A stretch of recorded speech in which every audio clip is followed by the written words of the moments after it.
welcome back.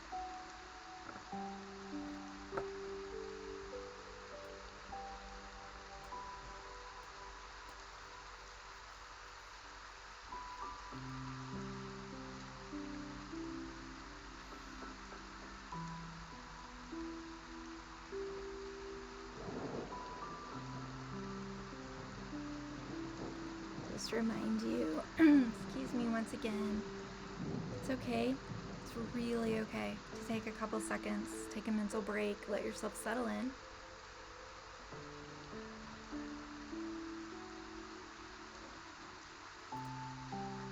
And welcome back. Play with that light.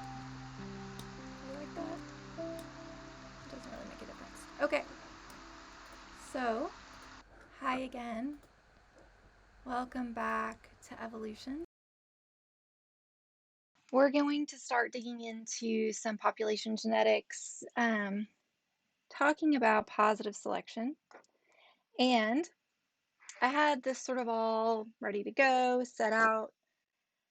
And then I sort of had a little bit of an evolutionary existential crisis, maybe. And spent a lot of time talking to my postdoc advisor and my colleagues, and decided that I didn't like the way that I had this set out to teach you.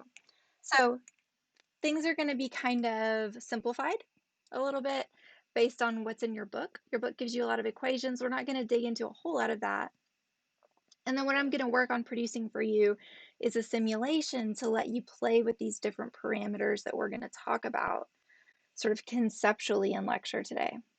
So what we're kind of doing is we're starting to dig into how do we actually get positive selection?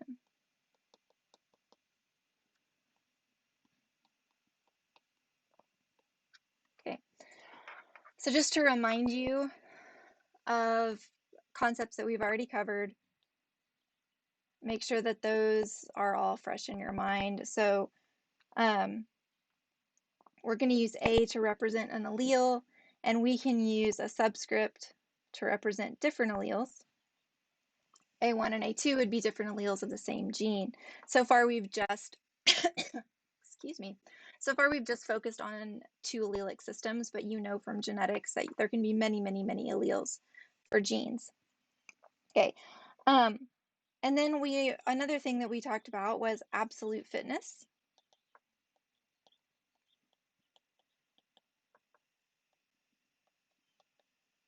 And so this is just how many babies do you make?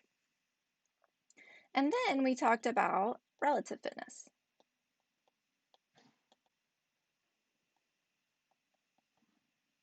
And relative fitness is how many babies do you make when we're comparing that to the rest of your population, because what really matters is how much genetic material do you contribute to the next generation relative to how much genetic material others contribute to the next generation. And I use the example of the tiger who has 2 cubs, and that really only matters relative to how many cubs the other tigers in the population have. I'm looking at my notes because I want to make sure that I don't forget to tell you important parts of this, because I spent a lot of time thinking through this. So relative fitness, and so I'm going to give you an actual definition. We talked about the concept, but I'm going to give you an actual definition now. And so this is the survival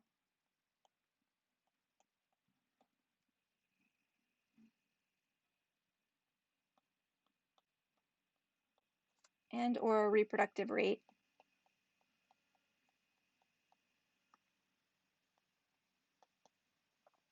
of a genotype, or it could be a phenotype,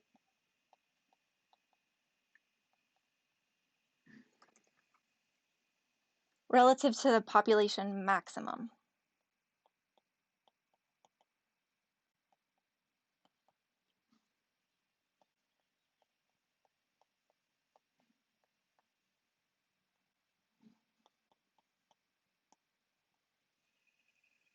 So I'm going to take you through a couple of calculations to show you what I mean by this.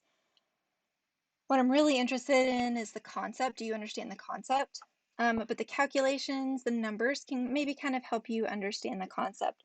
So reminding you, we have 2 alleles, A1 and A2. If we're going to represent relative fitness of different genotypes, we can do this. So this is our relative fitness. So this would be the relative fitness of the A1 homozygote. This would be the relative fitness of the heterozygote. And this would be the relative fitness of the A2 homozygote.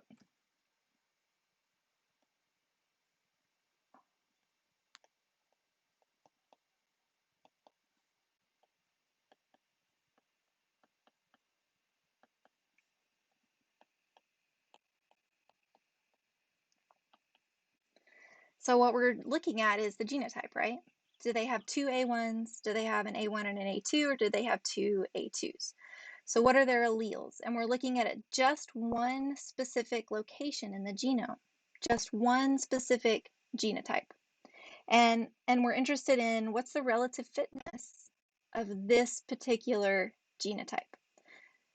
So what we can do is we can do this a couple of ways.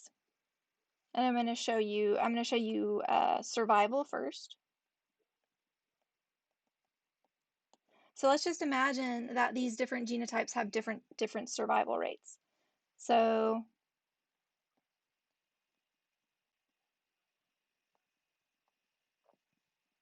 and what numbers should I use here? So let's say that we've got 10%, 10%, 20% survival. And we're interested in figuring out what the W is. So what is our relative fitness of these different genotypes? So to get W, what we do is we divide our genotype in question, the survival of our genotype in question, by the maximum. So to figure out the maximum, we're just like, which one has the biggest number?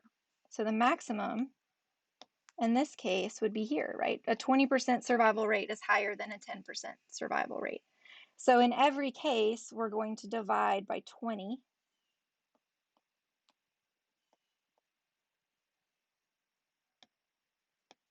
So we've got 10%, 10%, 20%. Our fitness maximum is always going to have a W. Maybe I should change that color or make our W a different color. It's always going to have a W of 1. Okay, this is, you can think of it as like kind of our standard. So these each have a W of 0.5. Yeah. So we just take our survival rate, we divide it by the survival maximum. But if we want to also include reproduction, that's still pretty simple. So we've got survival. Now we're also going to think about reproduction. And you can do it with just reproduction also, but I'm just not showing you that because it's the same concept as survival. So we've got 1, 1, 1, 2, and 2, 2. And we have a survival rate. I'm going to keep the same 10, 10, and 20. And then, and that's percent. And then our reproductive rates are, where did I put that? Okay, 10, 8, and 6. So to get our W, what we have to do is we have to multiply our survival rate by our reproduction rate. So we multiply this by this. And the survival is a percentage, so when you multiply it, it's going to be 0.1, 0.1, and 0.2. So for our 1, 1, we get 1.0. For 1, 2, we get 0.8. And for 2, 2, we get 1.2. Okay, so these are the numbers that we're going to use just like we did with survival when we divide to get our W. So 1.8 and 1.2, so to get our W, well, first we have to figure out our maximum, right? 1.2 is the biggest number, so that's our fitness maximum. So everything's going to get divided by 1.2.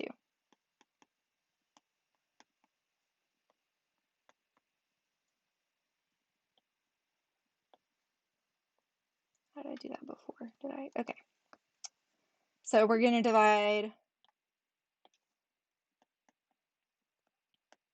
our fitness calculations by our fitness maximum. This gives us W. So once again, our fitness maximum is always going to equal 1 because we're dividing by ourselves. 0.67, and what is this one? 0.83. Okay, so in this example, the homozygotes both have higher relative fitness than the heterozygote. Just an example, sort of pulled out of nowhere. And this can be all different. You can have the heterozygote have higher fitness than either of the homozygotes. You can have the homozygous, like 1-1, if that's the recessive, have the lowest fitness out of all. So in the case of sickle cell anemia, the homozygous recessive individual has the lowest fitness, lower than both the heterozygote and the homozygous dominant individual. So this is how we actually get a number for relative fitness. And hopefully that is pretty clear and makes sense. What I really want you to understand out of that is the concept that we're taking our fitness maximum and we're comparing everybody else, every other genotype, to that fitness maximum. And each of these measures are for the entire population. So this is not a single individual. This is an average survival, average reproduction for each of these genotypes. And then this is how we get W, which is our relative fitness. Can you see that?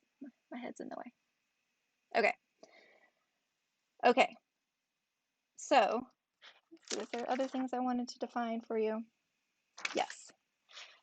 All right, so now we introduce this new letter, S.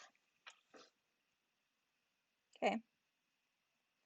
And S is the selection coefficient.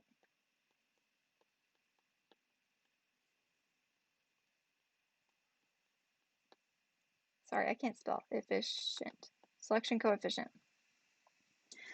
Essentially, the selection coefficient is a measure of how strong selection is. So it's a measure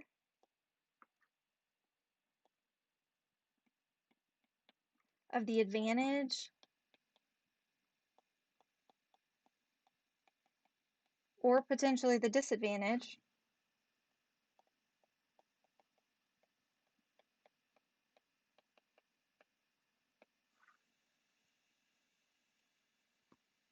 that one allele has over another.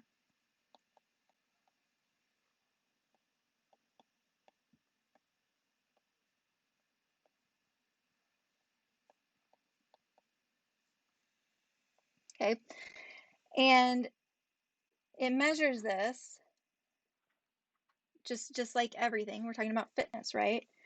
One allele, the advantage or disadvantage that one allele has over another, and this is specifically through greater or lesser reproductive success.